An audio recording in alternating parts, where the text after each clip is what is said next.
Le joli mot du jour, aujourd'hui, obérer. Nous parlions dans une précédente chronique d'une pathologie nommée la léthologica. Restons, si vous le voulez bien, dans le domaine de la médecine. Et imaginons la situation suivante.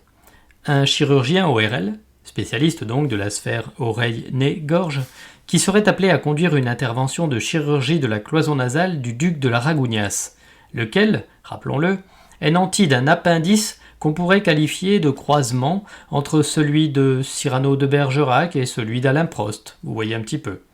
Mais, pour comble de malheur, ce médecin serait ce jour-là fortement enrhumé, le nez pris de morve collante, et, entre deux mouchages intempestifs, se présenterait à son noble patient par ces mots. « Bon cher duc, l'honneur m'incombe ce jour de vous obérer du nez. » Ainsi prononcé en parlant du nez, selon l'expression consacrée et idoine à l'ORL. Ce serait cocasse, n'est-ce pas, un ORL qui doit obérer du nez. S'il n'était pas enrhumé, ça serait moins marrant.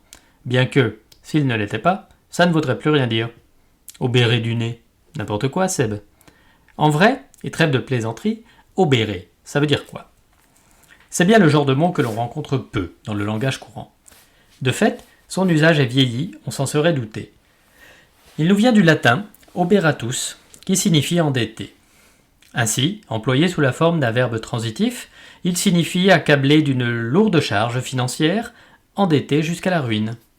Tiens, citons le grand Victor Hugo dans Reims en 1842. Si riche que fût l'Espagne, ses charges l'obéraient. Les gaspillages de la cour, les gros gages des dignitaires, les bénéfices ecclésiastiques, l'ulcère sans cesse agrandi de la misère populaire, la guerre des Pays-Bas, les guerres d'Amérique et d'Asie, la cherté de la politique secrète, l'entretien des supports cachés qu'on avait partout, le travail souterrain de l'intrigue universelle qu'il fallait payer et soutenir dans le monde entier, ces 1000 causes épuisaient l'Espagne. Dans ce cas, les synonymes seraient accablé, chargé, grévé, endetté. De fait, on ne doit pas dire obéré par des dettes, car on frôlerait ici le pléonasme. En revanche, rien n'empêche de l'utiliser sous une forme figurée, comme dans « une pareille jeunesse obère gravement l'avenir du pays », qui aurait alors le sens de constituer une entrave à quelque chose. On pourrait alors remplacer « obérer » par des synonymes comme « empêcher »,« gêner »,« compromettre »,« mettre en danger »,« en péril », etc. On peut aussi en faire un adjectif, et, historiquement, on l'a trouvé comme substantif masculin. En effet, chez les Romains, l'obéré désignait un citoyen débiteur d'un autre citoyen. Exemple relevé dans le Larousse du XIXe siècle que je compulse chaque matin au petit déjeuner, vous n'en doutez pas.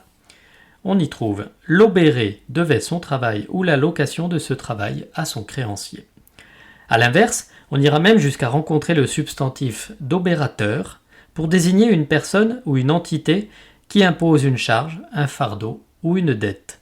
Ainsi, le citoyen romain qui soumet une créance à l'obéré est donc l'obérateur. Je m'interroge alors au sujet de nos factures émises par SFR, Orange, Bouygues, Free et autres. Représentent-elles les charges et dettes que nous imposent les obérateurs téléphoniques? Je devrais peut-être bien aller me boucher, moi. En tout cas, cette chronique ne va pas obérer la suite de mon podcast, car, rassurez-vous, j'ai encore des tas de jolis mots à soumettre à votre sagacité et curiosité sans borne.